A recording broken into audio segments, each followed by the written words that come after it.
Garza Onofre, él es investigador del Instituto de Investigaciones Jurídicas de la UNAM. Jesús, muy buenas tardes.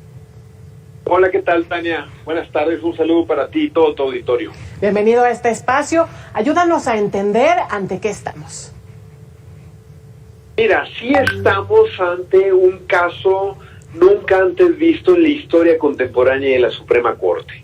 Desde 1994 se ha establecido que los mandatos de la persona que presida el máximo tribunal del país, y no solo, porque hay que recordar que quien preside la Suprema Corte también preside el Consejo de la Judicatura Federal, es decir, el órgano que se encarga de la administración y vigilancia de todos los jueces del país, dura 4 años.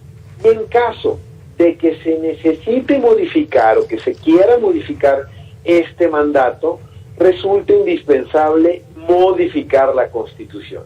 Aquí, Tania, lo más paradójico es que llevamos un año discutiendo sobre la reforma judicial que ya se aprobó en semanas pasadas y que en la sesión del jueves de la semana anterior vimos que los senadores de último minuto, en un albazo, sin discusión previa y sin nada, piden ampliar el mandato de el ministro presidente Arturo Saldívar y de 3 consejeros de la Judicatura.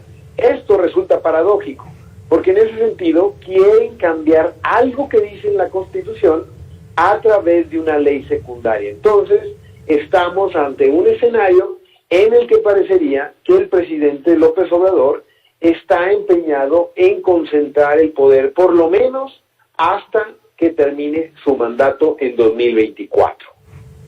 ¿Qué te parece el presidente esta mañana en donde trata de justificar esta medida? Dice él que no es inconstitucional, cuando, bueno, a todas luces así lo es. Y bueno, él dice prácticamente que si no está ahí Arturo Saldívar, pues esta reforma al Poder Judicial no se va a poder poner en marcha, seguir en marcha, pues. La verdad que en la mañanera de López Obrador, el día de hoy, resultó bochornoso la cantidad de barbaridades que dijo el presidente. Porque no solo basta con decir que algo es inconstitucional para que esto ya sí sea. Habría que argumentar y habría que ir al texto expreso. La ley expresa es bastante clara y parecería algo que fue de lo más lamentable cuando López Obrador dice que el único facultado, que el único que podría llevar a cabo esta reforma judicial es nada más y nada menos que el ministro Saldívar. Esto encierra un mensaje que el presidente no confía y no tiene la certeza de que alguno de los otros 11 ministros, de los cuales 3 ha nombrado él, como es el ministro González Alcántara, la ministra Ríos Fajad y la ministra Esquivel, parecería que no son afines a su proyecto. Los llamó que todo sería igual, los llamó conservadores, que necesitamos el liderazgo del ministro Saldívar para llevarlo a cabo. Aquí queda más que evidente que el presidente está empeñado en realizar cambios que lleven nombre y apellido y no necesariamente instituciones. Cualquier cambio de democracia, Tania, cualquier cambio en nuestros modelos actuales de democracia constitucional no se deben de pensar en el corto plazo, se deben de pensar más allá de estos sexenios, de estos plazos, porque parecería que López Obrador olvida que quizá en 3 años, quizá en las próximas elecciones, ya no va a tener mayoría que lo respalde y en ese sentido pueden venir cambios igual de graves. Aquí es importante y para eso está la Constitución, para que se respete y sean claras las reglas cuando se quiera poner a debate estas modificaciones tan importantes. ¿Verías este caso como pues un intento, como dicen por ahí, un laboratorio pues ya de cara a la posible reelección presidencial? Eso es algo lo que se está aduciendo, la oposición parecería que está manejando dichas ideas. Lo cierto es que yo creo que en este caso, más allá de este tema que vaya en algún momento a emular el presidente de la República, deslegitima por completo la tarea que ha venido haciendo el Poder Judicial Federal. Cada vez más se intenta hacer un poder más confiable, más transparente, en el que los casos de corrupción, de machismo, se vayan erradicando. Y cómo predicar con el ejemplo, cómo el ministro Saldívar podría aceptar esto. Entonces, en ese sentido, el antecedente es malo. Vemos que López Obrador y su administración, propiamente el abogado del presidente, el consejero jurídico, no le aconsejan, no le advierten que lo que está por hacer siempre un mal precedente para que en futuras ocasiones ya no solamente la Suprema Corte, sino otros organismos que gozan de buena fama, que gozan de su trabajo que han construido en ellos, de la noche a la mañana, por ponerlos contra la espada y la pared, ahora quieran violar la Constitución y aducir que es por una transformación y que se está cambiando todo un sistema político. Esto no es cierto, la verdad es que son modificaciones importantes, pero este liderazgo que tanto habla López Obrador, que radica en el ministro Saldívar, simple y sencillamente es inentendible. No sabemos a qué obedece querer concentrar el poder en la Suprema Corte, a sabiendas que tarde que temprano este tiene que ser un órgano contramayoritario que se encargue de resolver todos aquellos proyectos y leyes que no necesariamente se apegan a la Constitución. En ese sentido, ante lo que vemos y lo que estamos en presencia estos días, estamos ante una prueba de fuego para el ministro Saldívar y también para la independencia del máximo tribunal de la Corte. Ahora bien, todavía no se acaba esto, no es el punto final. Va a Cámara de Diputados, en diputados habrá discusión, probablemente como Morena tiene la mayoría, va a significar simplemente un acuerdo con los partidos satélites que son sus aliados, y eventualmente el caso, paradójicamente, va a llegar a la Suprema Corte de Justicia, donde el ministro Saldívar o tendrá que hacerse un lado o fungirá como juez y parte de este caso tan complicado, que en ningún escenario sirve para decir que tenemos una Suprema Corte autónoma, independiente y sin injerencias del Poder Ejecutivo.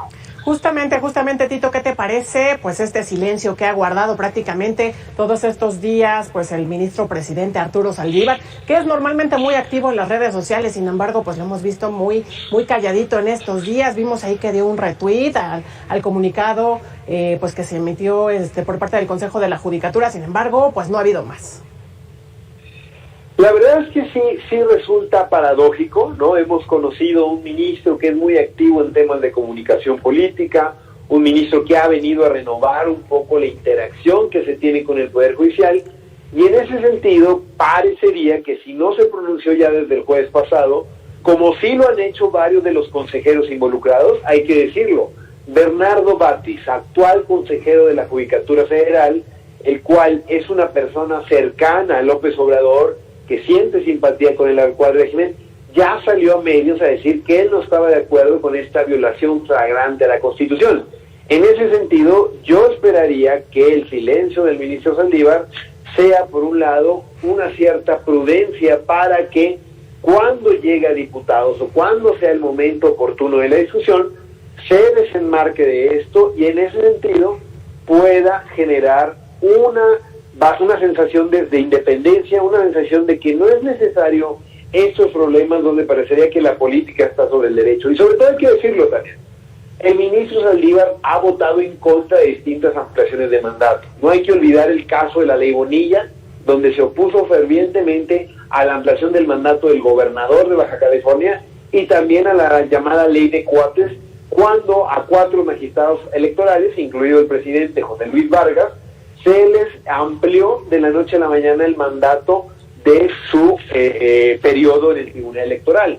Por congruencia, por ética, por muchas razones, esperaremos que tarde que temprano el ministro presidente haga un pronunciamiento al respecto. Exactamente, los pone sobre la mesa estos 2 ejemplos que ya vimos en el pasado, justamente que buscaban ampliar periodos y bueno, cómo reaccionó. Habrá que ver, pues en su caso, pues cómo reacciona ante esto. Sin embargo, bueno, por otro lado te quiero preguntar, ¿cuál sería la ruta? Porque veíamos en la discusión del jueves pasado, ya pues después de que se dio todo esto allá en el Senado, veíamos que Damián Cepeda decía, bueno, lo más triste es que no hay ante quién impugnar aquí, porque bueno, ante quién se impugna normalmente ante la Corte. Bueno, pues el interés está ahí ante la Corte. ¿Cuál sería la ruta para poder echar atrás esto en caso de que la Cámara de Diputados lo apruebe?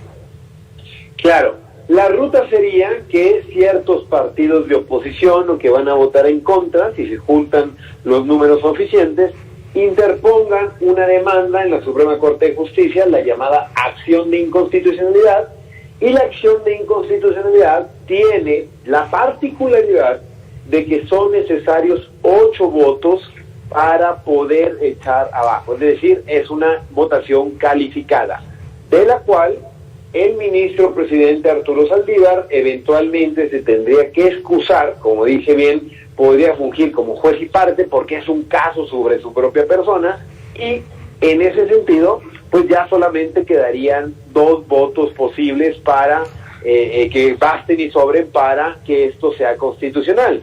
Como lo hemos visto, están haciendo un fraude a la ley. Aquí hay que decirlo, la forma en cómo está estructurado la ingeniería constitucional para este tipo de mandatos te habla de que las leyes que rigen estos procedimientos no están diseñadas para estos tiempos donde parecería que ni en senadores ni en diputados hay posibilidad de negociación o hay posibilidad con una Suprema Corte que ya, hay que decirlo, son varios los ministros y las ministras que tienen simpatía por el gobierno López Obradorista. No hay que ir tan lejos.